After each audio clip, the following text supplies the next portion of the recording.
एक आम के बाग में दो चुड़ैलें जिसका नाम रज्जो और सोना होता है, एक आम के पेड़ पर बैठी बातें कर रही होती हैं और रज्जो किसी भूखे बच्चे की तरह आम खाने में लगी होती है। उसे देखकर सोना कहती है, अरे रज्जो, तू आम कैसे खा रही, जैसे जन्मों से तुझे कभी आम नहीं मिला हो। बिल्कुल नशेड़ी लग रही है तू आम खाते हुए। सोना की बात सुनकर रज्जो हंसते हुए कहती है, सोना बहन, तुम भी ना नशेड़ी। अरे आम है ही ऐसी चीज, तुम्हें पता है ये फलों का राजा है और सिर्फ इसके लिए तो मैं किसी की जान भी ले लूं। और सिर्फ पके ही नहीं, मैं तो कच्चे आम भी खा सकती हूँ, और मैं कहती भी थी पहले।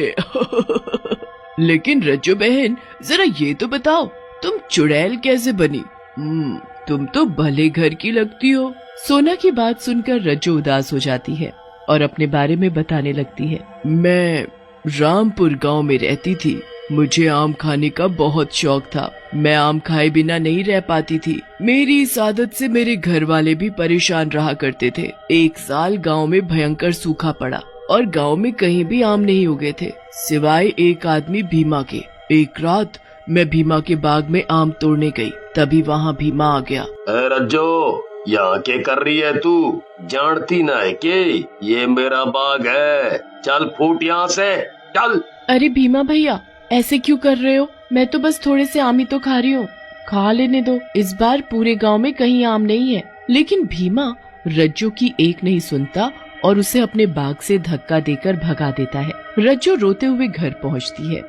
घर पर उसके गरीब पिता रामलाल रज्जो से पूछते हैं। रज्जो रामलाल को भीमा के साथ हुई सारी बात बताती है, जिसे सुनकर रामलाल बोलते हैं, बेटी, तुझे वहाँ नहीं जाना चाहिए था। भीमा बहुत ही बदमाश किस्म का और बहुत पैसे वाला है। सारा गांव उससे डरता है। लेकिन तेरी भी गलती क्या है? मैं ही इतना गरीब हूँ जो तुझे आम भी खरीद कर नहीं दे पाता। रामलाल को यूं दुखी देख रज्जो रामलाल से कहती है, आप दुखी मत हो पिताजी, मैं आगे से आम के लिए उस बदमाश की बाग में नहीं जाऊंगी, आप चिंता मत करो। एक रात रज्जो को आम खाने का मन होता है, जिसकी वजह से वो सो नहीं पाती और घर के बाहर निकल जाती है। तभी उसकी सहेली रमा भी वहाँ आ जाती है। रमा रज्जो से कहती है, अरे रज्जो, कहाँ घूम रही है इतनी रात में?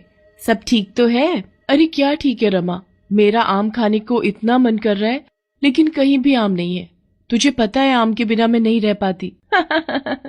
बस इतनी सी बात। अरे ये भी कोई बात हुई? उस भीमा के बाग में आम ही आम है, चल वहीं चलकर खाते हैं। भीमा का नाम सुनते ही रज्जो घबरा जाती है और रमा से बोलती है, ना बाबा ना, मैं नहीं जाऊंगी, वो मार डालेगा मुझे, पहले भी धमका चुका है वो। तू भी ना कितनी डरपोक है। अरे आज ही मैंने उसे शहर जाते हुए देखा था, वो नहीं है गांव में। चल चलते हैं और खूब भरपेट आम खाएंगे। फिर रमा और रज्जो भीमा के बाग में जाकर आम तोड़कर खाने लगते हैं। रज्जो आम खाकर बहुत खुश हो जाती है। अरे वाह, मैंने एक से बढ़कर एक आम खाए, लेकिन इन आमों का तो कोई मुकाबला ही नहीं है। वाह, बहुत ही बढ़िया है ये तो। फिर रज्जो और रमा जब भी भीमा गांव के बाहर जाता, चोरी से भीमा के बाग में जाती और खूब आम खाती। एक दिन भीमा को अपने बाग में आम कम होने का शक होता है। फिर एक दिन भीमा घर से शहर जाने के लिए निकलता है, लेकिन शहर न जाकर अपने बाग में जाकर छुप जाता है। उधर रात में रमा और रज्जो बाग में आती हैं। आज भी वो भीमा शहर गया है, आज फिर आम खाएंगे। सही कह रही हो रमा बहन, अगर भीमा के बाग में आम ना होते तो मैं इस बार बिना आम के ही रह जाती। फिर रमा और रज्जो आम तोड़ने लगती हैं, लेकिन तभी वहाँ भीमा आ जाता है। भीमा को देख रमा वहाँ से भाग जाती है। भीमा रज्जो को पकड़ लेता है और गुस्से में बोलता है, ओ, तो तू है वो जो मेरे आम रोज खा जाती है। तुझे तो मैंने पहले भी रोका था ना। ऐसा कहकर भीमा रमा को मारने लगता है।